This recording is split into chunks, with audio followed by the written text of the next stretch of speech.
Hello everyone, today I'm here to talk to you about this small game, Mindbug. Now this is from Nerdlab Games, and to be honest, small card games like this don't normally interest me. But then I saw one of the designer names, Richard Garfield. And let's be honest, he's behind a few quite big card games, and to be honest, Mindbug certainly has a Keyforge-ish sort of feels to it.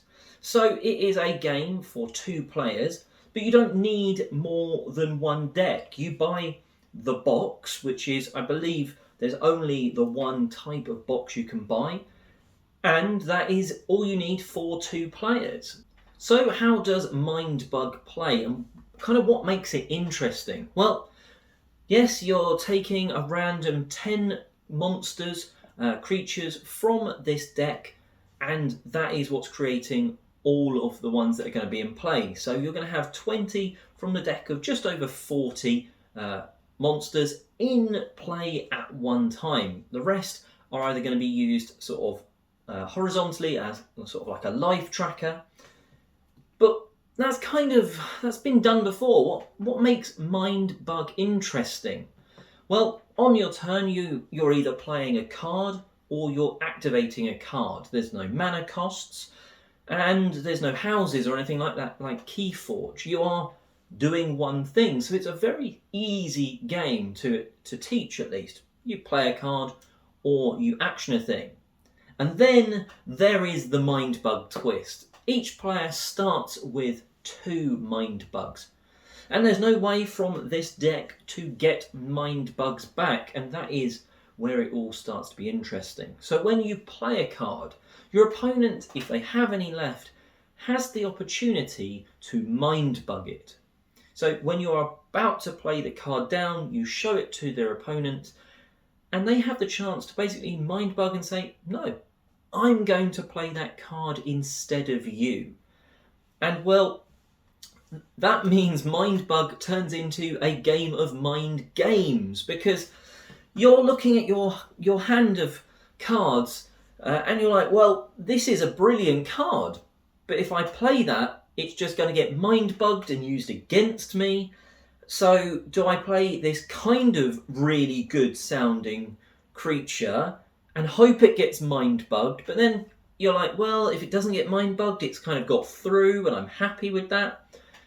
And it means you could start with a hand of really great sounding cards and come out of it worse off because your opponent has managed to pick the best ones. There's the standard stuff, like, some creatures have like a 1 or 2 power level, some go all the way up to 10. Then there's the sort of the quirks where some have poisonous, for example, which means when it's in combat, even if it's defeated, it's still going to take the other one down. There's frenzied, tough, and all of there's like 5 different keywords for you to learn.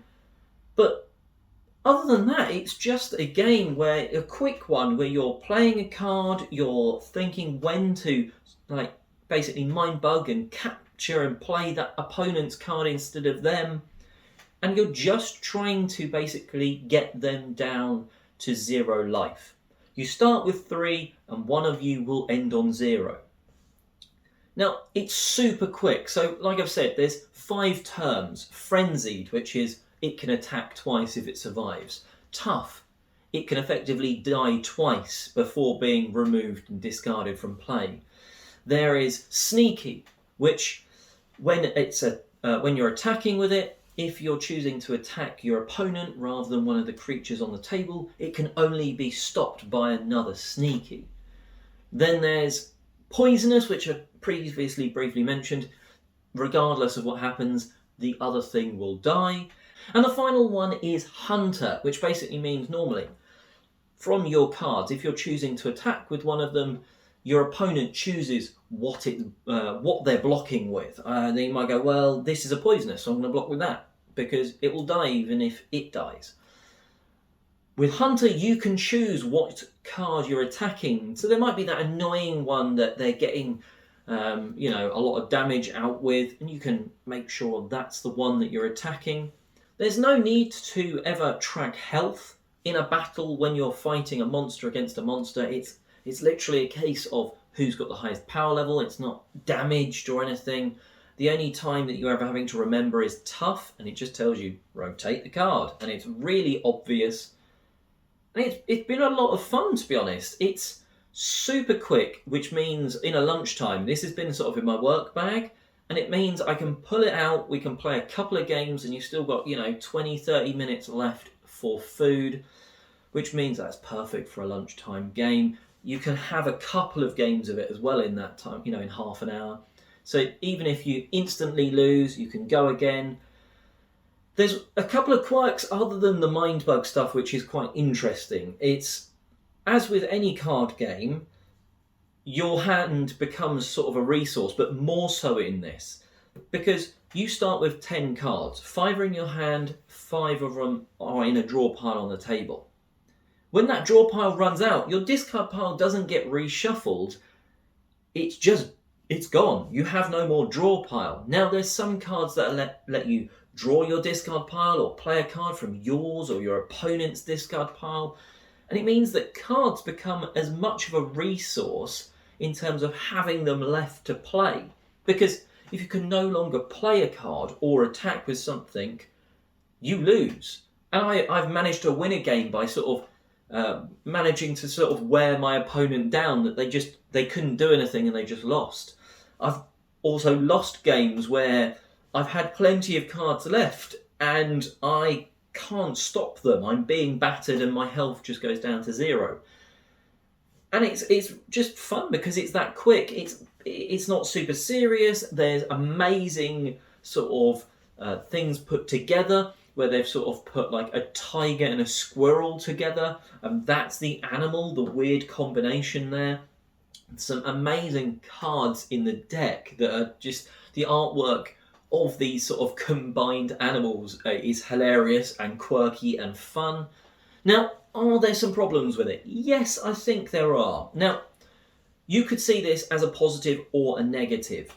There are only so many cards in this deck, and unlike other games, Magic, Keyforge or whatever, where you get huge sets of cards, you can go and buy another deck. Well, that's all there is. So you will, over time, after 3 or 4 games, I started to know pretty much every card in the deck. Now, that meant that every subsequent play, I had a real advantage if I was teaching a new player. But when I wasn't teaching a new player and both parties, or both people, knew all of the cards in the deck, it meant that the mind games were ramped up even more. Now, some people will love having constant stream of fresh cards, and at the moment I don't know if that's going to be a thing. And I think fresh cards would keep it keep everyone on their toes, because those first few games where you don't know necessarily if it's going to be good or bad, so you kind of mind bug it, and then you're like, oh, I shouldn't have done, and stuff like that. It was fun.